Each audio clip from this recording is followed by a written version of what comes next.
Hello, and thanks for making it to Veterans Info Tap. Glad you made it today. Today we're going to be talking about projections of our next COLA. I know that we just got one, but remember fiscal year versus calendar year, all that good stuff. Our last COLA was decided back in October of 2022 and went into effect now. So now here we are in 2023. So what we need to think about is we've now had the closeout of 2022 and the final CPI results, which were just your consumer price index, which just came out today.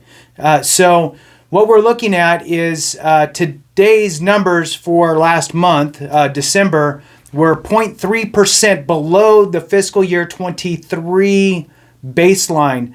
And what we closed out the year with for 2022 was an inflation rate at 6.5%.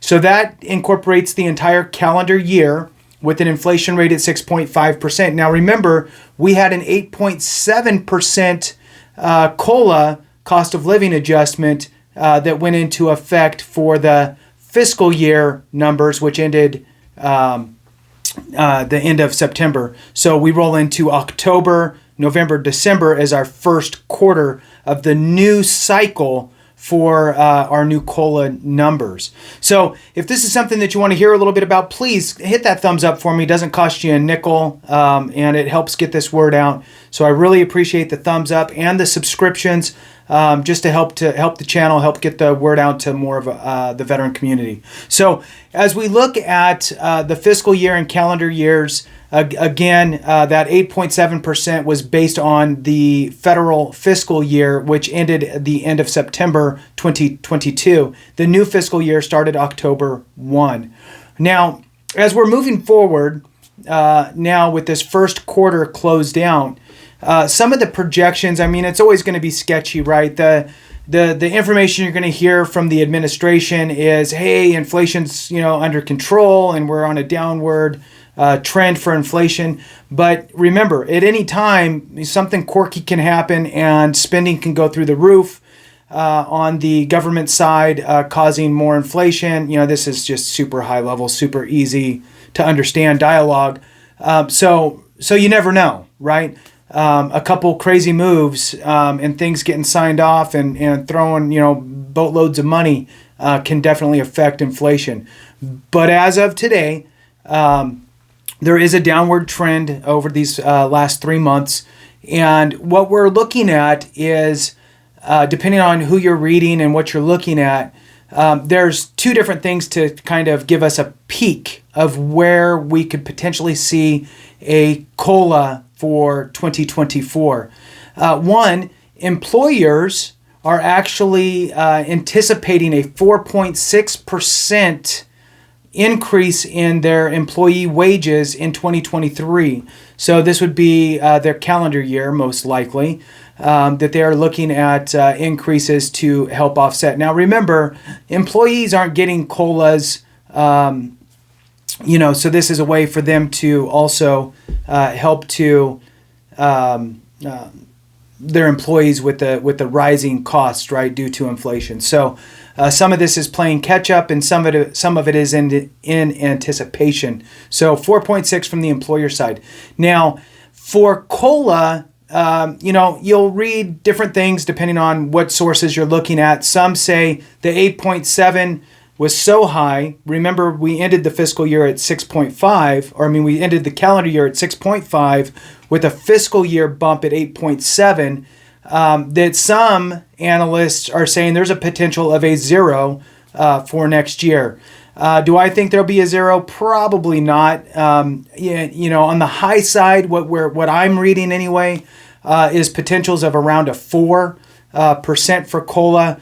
I'm going to be a little more conservative at this point and say I'm probably thinking somewhere between a 2 to 3 at this point, based on the information today. Again, tomorrow the government could spend a boatload of money and print out trillions of dollars out of the Treasury, and next thing you know, we have huge inflation problems continuing and an uptick in inflation numbers, which would obviously change that prediction. So right now, having the first quarter down and out, we're looking at probably somewhere, guessing, between a 2 to a 4%, depending on who you're looking at and who you're reading, with 0 as being a possibility, which I think is probably unlikely.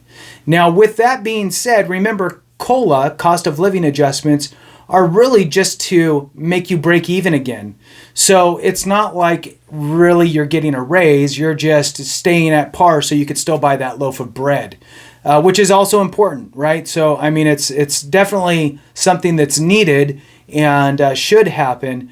But when you're talking about increasing your disability pay through VA compensation or any other VA monetary benefit that's affected by COLA, really you don't want to rely on COLAs to up your amount of money that you're receiving, right? Because all it's doing is breaking you even. That's the purpose of COLA. The cost of gas, the cost of bread, the cost of utilities, all these different things. This little bump is just supposed to help even that out. So really, if you're not at 100%, here's my little pitch, right? If you're not at 100% rating with the VA, you really need to go through your military medical records, service treatment records, and if you do not have those, make sure that you go and order them, because there may be something in there that you've missed, forgot about, whatever. There was things in mine that I forgot that I had mentioned and went to it was battalion aid station and got seen for, right? Things that you tend to forget over time. So order those, go through them, and see what you have.